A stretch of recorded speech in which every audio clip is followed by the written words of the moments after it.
Hi guys, welcome back to the channel. Today I've got 3 replays in the American Tier 8 Premium Medium Tank, the M46 Patton KR. Now if you do like the video, as always, don't forget to like and subscribe down below, as it really does help out the channel. And yes, the M46 Patton KR. If you don't know what the M46 Patton KR is by now, then we're going to tell you all about it in this video. But most of you will know about this vehicle, and that's because it's been in Season Passes before, it's been in Earn-Ups before, and so a lot of people already do own this tank, so a lot of people are going to get a decent amount of silver for it. But the M46 Patton KR is actually a pretty decent Tier 8 Premium Medium tank. It's been buffed a lot in the past, like having DPM buffs, having accuracy during movement and rotation dispersion buffs, accuracy buffs, penetration buffs. That's all the sort of stuff that's been buffed on this vehicle in the last 3 to 4 years. And it's gone from being probably one of the worst Tier 8 medium tanks, to be fair, to being one of the better ones. And that's because its gun handling now is very, very nice. Its shell velocity is still below average in terms of the standard round, but the premium round is very, very nice. Your penetration is lovely. Your mobility is average for a Tier 8 medium tank. It just is its average mobility.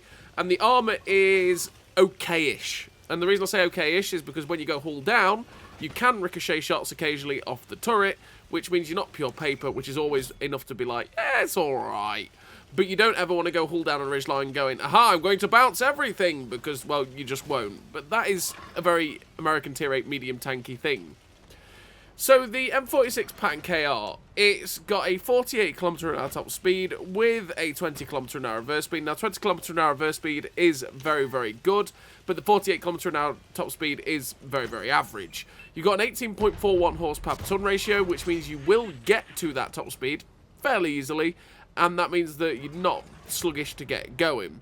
You've got a 20% internal fire chance, which is on the higher end of fire chances, and generally, yeah, it does get set on fire a decent amount, so you've got to be careful of that.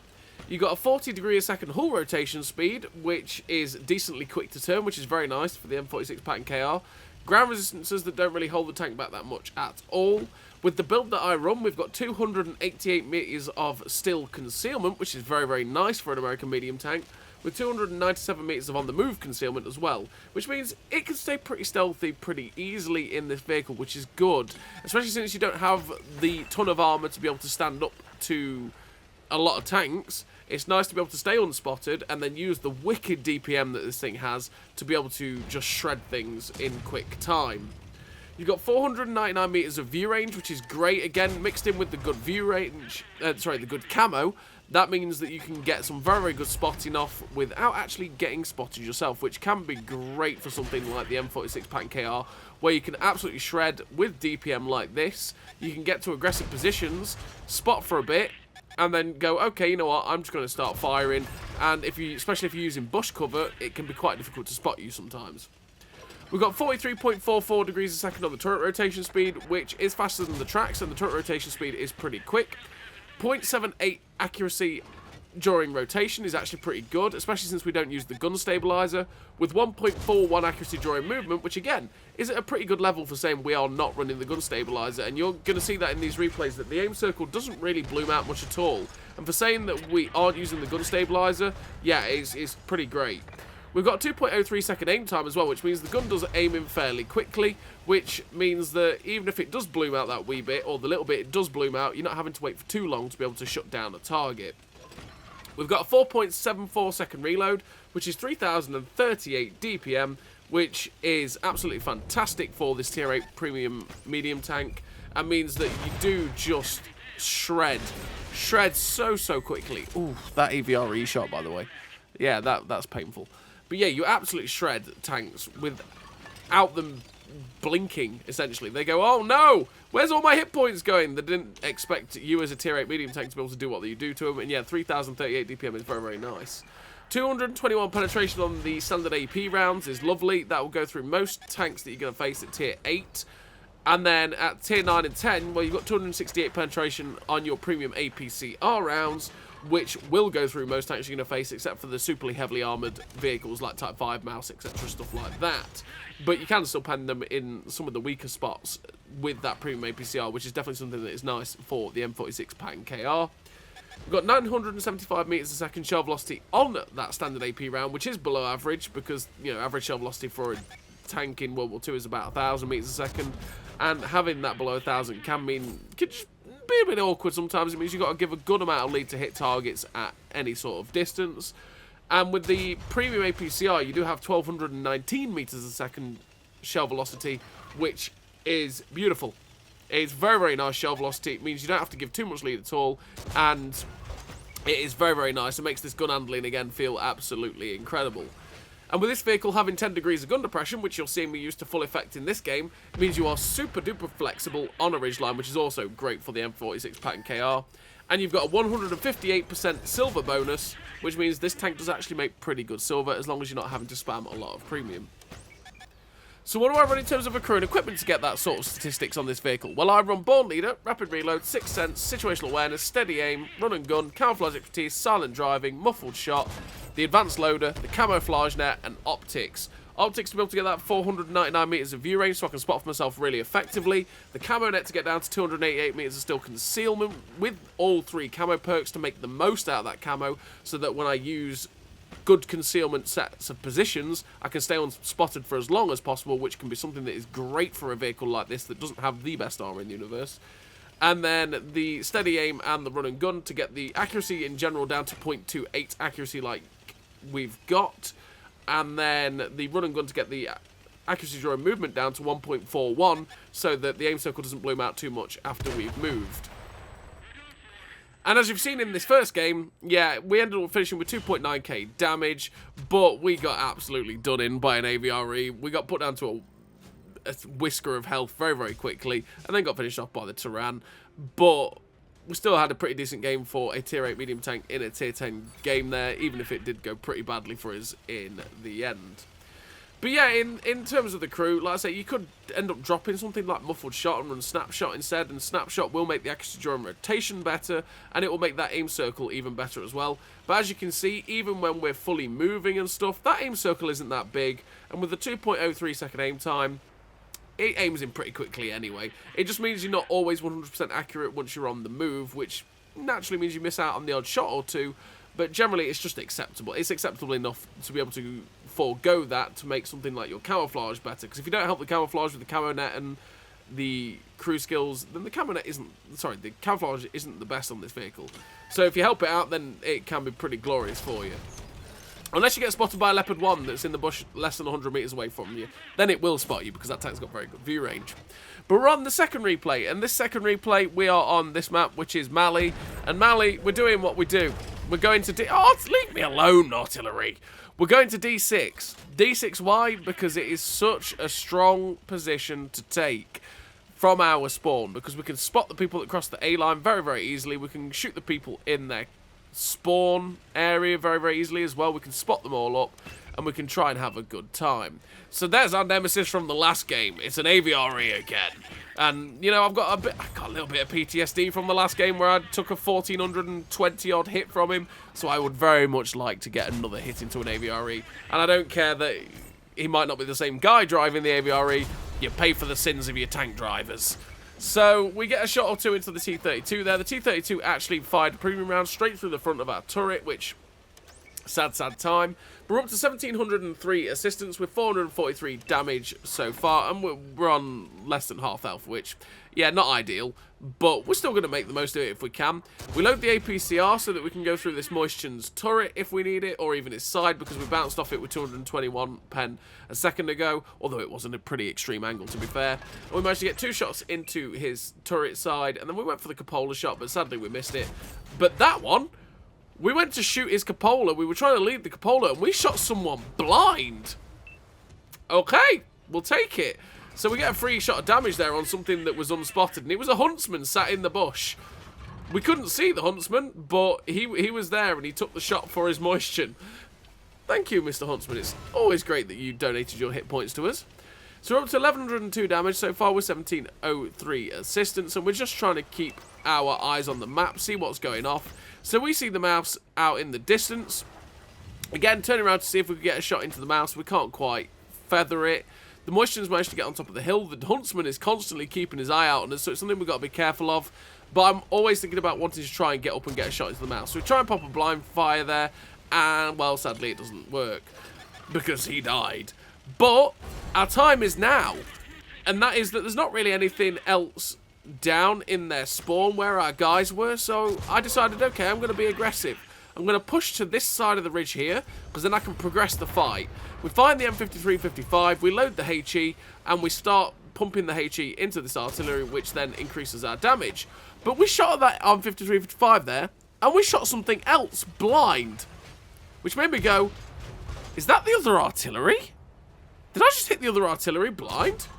So we're just trying to plop some blind fires to see if we can hit it again. But no bueno, no cigar, no nothing.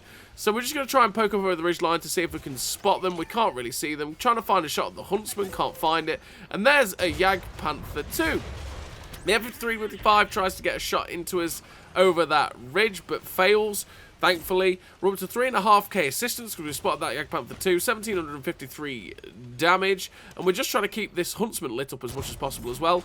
We track him in place, which is great for us, and we're just going to use our DPM to try and keep this guy tracked and penned, because we have that kind of DPM that we can do that. The kind of DPM you have on the M46 Patton KR is enough to keep people perma-tracked very, very easily, which can lead to some very, very nice, easy assistance damage. So the artillery is still trying to get us, and I'm like, no, Mr. Artillery, please don't do it. No, Mr. Piggy, please. So we're going to get ourselves a little bit higher on the ridgeline so we can try and get a shot into him if he gets spotted, and there we go. He does end up getting spotted, so we're just waiting for the reload to shut him down, and good night, Mr. Piggy. And we get ourselves that beautiful, beautiful bacon. So I'm going to use this opportunity now to force my way forwards. I want to get to the little abbey over there so that I can try and spot more of them up and get some assistance damage. As we just spotted this Centurion AVRE for the first time since right at the start of the battle, and I was sat there going, Mr. AVRE, what have you been doing this whole time? But we make a mistake. We fired at the AVRE, got spotted. We're now spotted out in the open. That's a huge mistake because I've got nowhere to get myself safe. And sadly, we get shut down by the Leopard 1. Big mistake there because we're having a great game. 6,000 assistance, 3.1k damage. But we still finished the game with a victory. 2 kills, 3.1k damage. That's 6 cases. That's 9k combined. Ace Tanker Pascucci's medal. Very nice game there for the M46 Patton KR in a tier 10 lobby. It's a shame we made that mistake at the end. We shouldn't have fired at the AVRE. We should have just kept him lit, got all these spot and assists for him, and then got ourselves safe to the Abbey before we tried to do anything. But hey ho, it is what it is. We all make mistakes. So we're on to the third and final replay, and this time we're on this map, which is, I was about to say South Coast. South Coast? It's not South Coast. That's a completely different map that's not been in the game for years. But I always look at Serene Coast and go, ah, South Coast. Wait a minute. Serene Coast. You know, one of those. So we're on Serene Coast, and on Serene Coast, what we're going to do is go to the position at C1, and we're going to go hull down there and try and fight anything that possibly goes this way, because that's something that will be very nice for the M46 Patton KR, especially in a top tier matchup, because we should be able to, you know, get some decent bounces again. The turret armor on this vehicle is the only thing that can be okay for the armor on this tank, but it's not always something, it's just, you don't want to rely on it. It's not something you want to rely on, but if you're using your full 10 degrees of gun depression, you are more likely to bounce shots with this turret than you are, well, not using your gun depression, right? So we're here on this ridge. Their team hasn't bothered, which means they've not really bothered with the entire flank, and we're going to try our best to make them pay for that so that they try and learn from the... I was about to say that they learn from their mistake and they never leave a flank open again. Ah, good joke, me. Good joke. So, we're going to progress down this flank and make the enemy pay for leaving an entire flank open. We're up to 410, make that 554 assistance with 251 damage. We managed to avoid the artillery shell. Oh, how I'd love that bacon. I like bacon, Mr. Piggy. Hello, Mr. Piggy. Oh, we didn't hit the piggy. Oh, okay. Well, let me, oh. Well, I'm not going to rectify that if I miss. But we get it in this time. There we go. We didn't miss the target there, but unfortunately it gets unspotted. And now I'm just going to use the opportunity to get closer to the Eradicator, try and spot that piggy up again, and get rid of it if I can. Because if we can get rid of the arty here, that would be great, so that we're not getting absolutely pooped on. So we pen him again, but sadly, he gets unspotted yet again. We end up getting lucky there that we avoided the shot from the Cheeto SP. We've definitely come the wrong side of this ridge line. We're on the wrong side of the ridgeline, and I've realised it and gone, nope, nope, nope, not staying here anymore. But we are spotting the TDs back in their base at B7, so we're getting a decent amount of assistance there on those guys, and that 112, pushing us up to 2,000 assistance damage with 760 damage. So we look at the cupola on the Cheeto SP, because if you see a Cheeto SP and you want to be able to pen it, you just go for that cupola right there, and you can pen it with about 100, I think it's 180, 190 pen, something like that. And that's the way to go through it, because even with 221 pen, we're not going through the superstructure of a Cheeto SP, and especially when it starts to use gun depression, that angle makes the armour thickness even better on that vehicle, so it's one of those things. But we're going to close the distance on the Cheetos, because I don't want to sit back there giving them the opportunity to just pull back, and also, it's 11-10, it's quite close in terms of the game at this point, so we want to keep pushing the pressure. And there is the GW Panther. Hello, we get one shot into the GW Panther. Can we finish him off before he gets around the corner? Yes, we can. Bacon secured. Nice sizzly bacon. We'll take it. So, oh, that's a Grom. That's a Grom. You know what? That Grom's in a power position. Absolutely not. I'm not going to deal with the Grom there, because he will just end up finishing us off. I don't know. No. If a Grom is in a position like that, and you're in a tank like the M46 Patton KR, don't bother, because he will mince your hit points very, very easily. And you will struggle to pen him, because you have to hit the lower plate. The cupola on top at that sort of angle is too difficult for you to be able to get a true shot in. So there's just no point. We may as well go do something else. And that's what we're doing. We're flanking around to try and get easier shots into stuff like the Cheeto SP. But one of them's already been shut down, and the other one's actually pulled back into the position at C8. So I'm going to take a risk, and that is I'm going to get behind the Grom and the Cheeto SP, because I'm hoping that the Cheeto SP and the Grom will be looking the opposite way.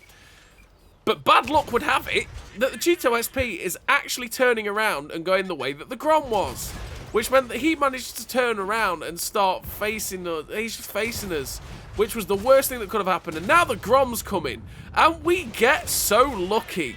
We bounce the Grom. We start taking a hit from behind. At this point, I'm going, oh no, I'm dead. I really need my team to push in and get rid of the Cheeto. There we go. Going for that back drive wheel of the Grom. Sadly, don't pen and track the Grom. If I can get myself down lower, I should avoid the shots from the guys where the KV-3 was, because they were the ones that were shooting us. And we finish off the Grom there. We get very lucky that we survived that encounter. But rough with the smooth. 99% of the time, we'd have died there.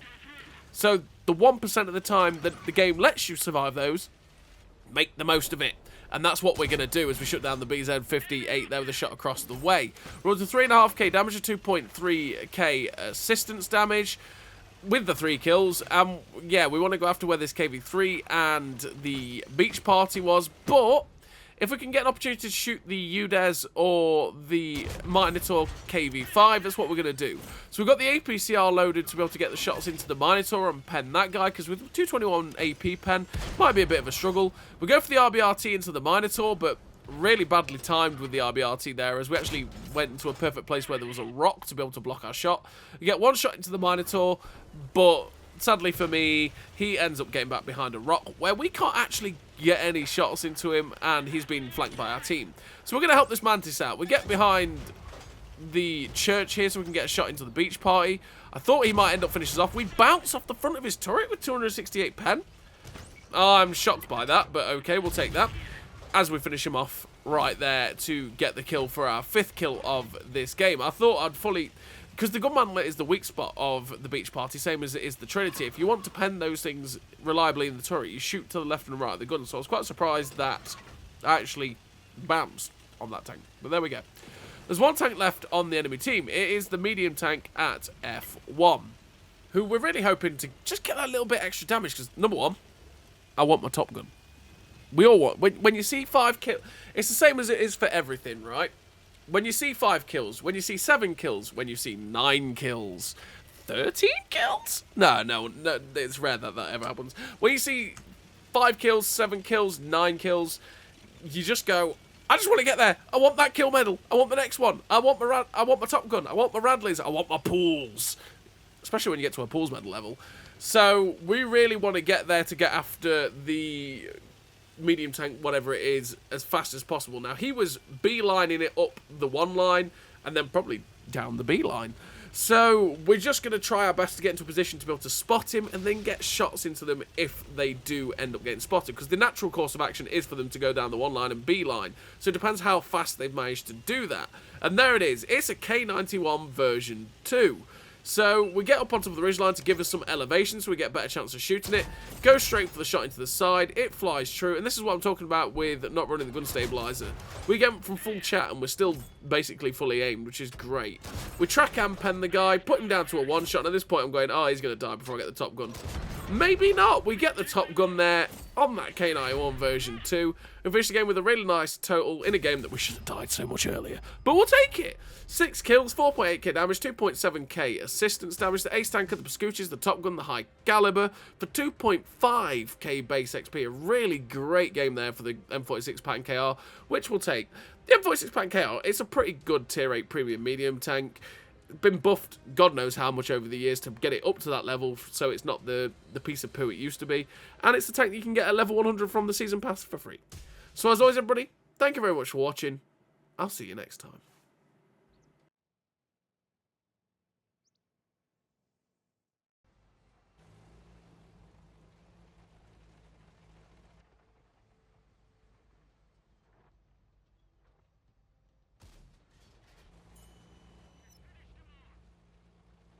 A great success.